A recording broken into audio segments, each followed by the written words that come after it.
Gotcha. Ah, that's better. ProtectYourBubble.com, proud sponsors of Swipe on Sky News.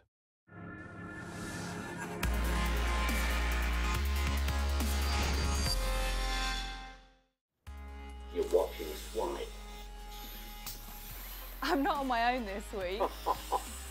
Right, it's not all about you. Here's what's coming up on the show. Bionic beauty, the exciting future of prosthetics. Adios, i.e. Microsoft searches for an alternative to Explorer. And Cops and Robbers Come Back, the long-awaited new instalment of a classic game. Hello and welcome to Swipe. This week we're at Bristol Robotics Laboratory. This is where they're making some of the most advanced bionic prosthetics in the world.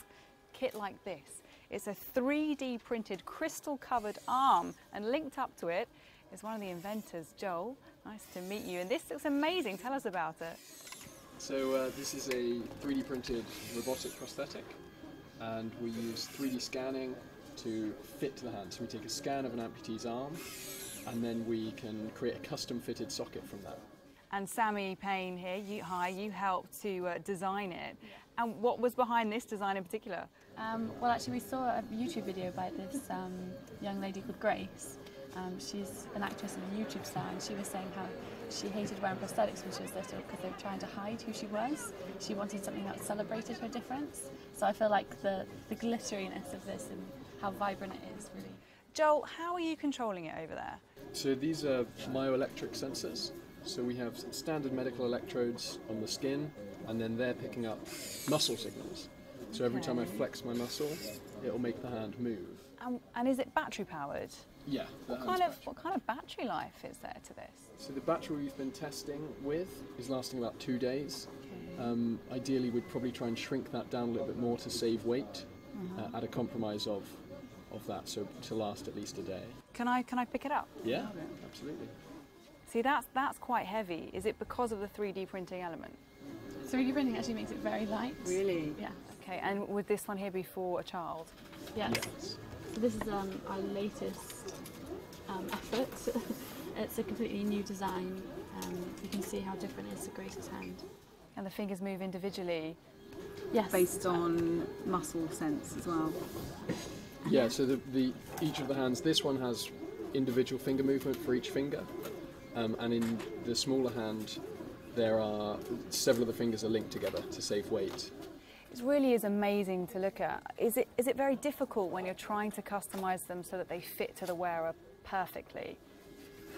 Yeah, it's extremely difficult.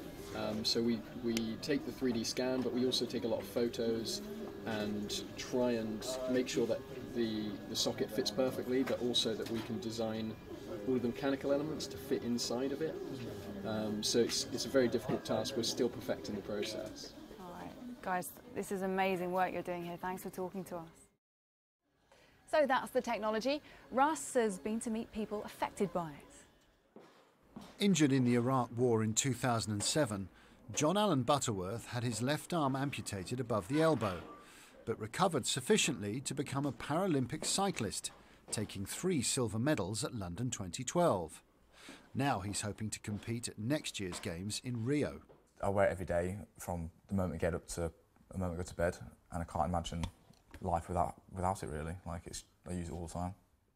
His current prosthetic isn't bionic, but he's part of a research program using that technology to make upper limb prosthetics work as effectively as the human arm. Dan Melville can't wait to start using his prosthetic. Yeah, I was only born with my left hand, and yeah, so I've always had to adapt to just using one hand for most of my life until now, really.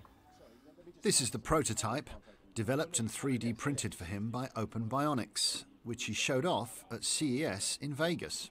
I was a lot of handshaking, so a lot of people kept saying, "Oh, I'm really sorry, we can have a photo and a handshake," and I was like, "It's fine, because I'm making up for lost time with shaking with my right hand," so I was more than happy. The Bristol startup is hoping to have a robotic prosthetic on the market by the end of this year for under £1,000. Predictions that I've seen in terms of market value and the potential out there for bionics is huge. I've seen figures like $350 billion sort of globally. And if you think about it, we're looking at 1 million people each year who lose limbs. So, you know, while some of these aren't in areas where actually there's lots of profit to be made, the investment in this is huge. You know, there is big potential.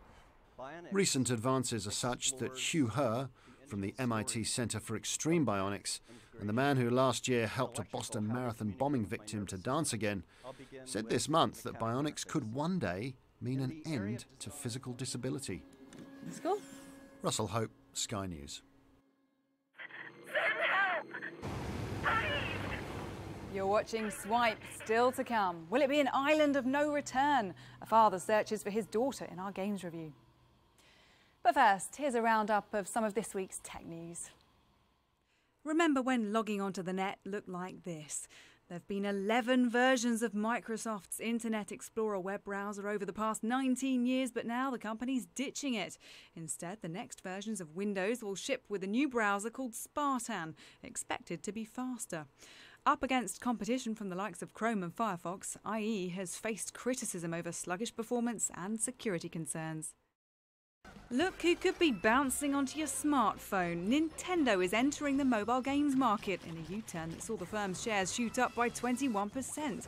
The Super Mario and Pokemon makers are teaming up with a Tokyo-based company to develop the games. A new type of technology is shaking up the world of 3D printing. Bursts of light and oxygen can create objects at speeds reportedly 25 to 100 times faster than other types of 3D printing. The Science Journal says the process, called Continuous Liquid Interface Production Technology, or CLIP, allows items to be produced in minutes instead of hours. This is Baxter. He's having some downtime at the moment, so while we let him rest up, here's Ross Thompson with the Games Review. So Battlefield Hardline is coming out this week on PlayStation 4, Xbox One, PS3, 360 and PC. And it's next in the Battlefield genre of games, but this one is slightly different. All the games previously have been very much military based, and this one is all about cops versus robbers. So there's a great single player campaign, which is kind of like watching Hawaii Five-0 meets CSI. So it's episodic. Each chapter is kind of like an episode of the story. You get a recap at the start and the end of each of the levels, and offers a bit of a difference in Battlefield. So not only are you just going running and gunning, you've got driving elements, but you can also actually try and arrest people. So if there's 3 people stood in front of you, you can go in with your badge and hope they don't try and attack you, rather than just going in all guns blazing. So a nice little twist to it. So looking forward to playing through the full campaign mode. Next up is Final Fantasy Type 0 HD. Now, this is a game that's coming out on PS4 and Xbox One, and it was previously only released on PlayStation Vita in Japan. It adds a little bit of a twist to a standard Final Fantasy game, and it's a little bit darker, so there's a bit more blood and a little bit more gore in this than a standard kind of the games you may have been used to in the franchise. There are 14 playable characters in this. Again, they are all in Class 0, so this is a class of people who have basically come to have to save the universe that they're currently living in. The big other difference in this is that this Final Fantasy offers real-time battles, so in other previous games it's all been about kind of turn-based attacks, whereas this has real-time attacking all the way through, but also with RPG elements and timing elements to your attacks. A great addition to the franchise. It's leading towards Final Fantasy 15, so if you like Final Fantasy, I highly recommend this game. Resident Evil Revelations 2 is also a game that has been released digitally over the last few weeks, and now finally comes a boxed release with all of the different parts in one. You play as Claire Redfield as the main character, who is partnered by Moira Burton, who also, in this game, you will also find Moira's dad, Barry Burton, who is a classic character from the franchise, also with a new sidekick in their mode. They are captured, they are on an island, and it's all about escaping. Puzzle-based, similar style Resident Evil, but a little bit more fast-paced. There's some new enemies out there as well. It's all about the 4 different characters that you can play having different things that they need to do to get to the end, to get to each other, to complete and escape this, again, I would say good Resident Evil game, but it's kind of like a stand-in for probably what's coming next, because this is set between the Resident Evil 5 and the Resident Evil 6 of the story. So again, if you haven't played it already from buying it digitally, I highly recommend getting it. Resident Evil. Well, that's it for this week. I quite like this job. Yeah, I bet you do, but thank you. I think it's time we made some adjustments. See you again next time. Bye-bye. All right.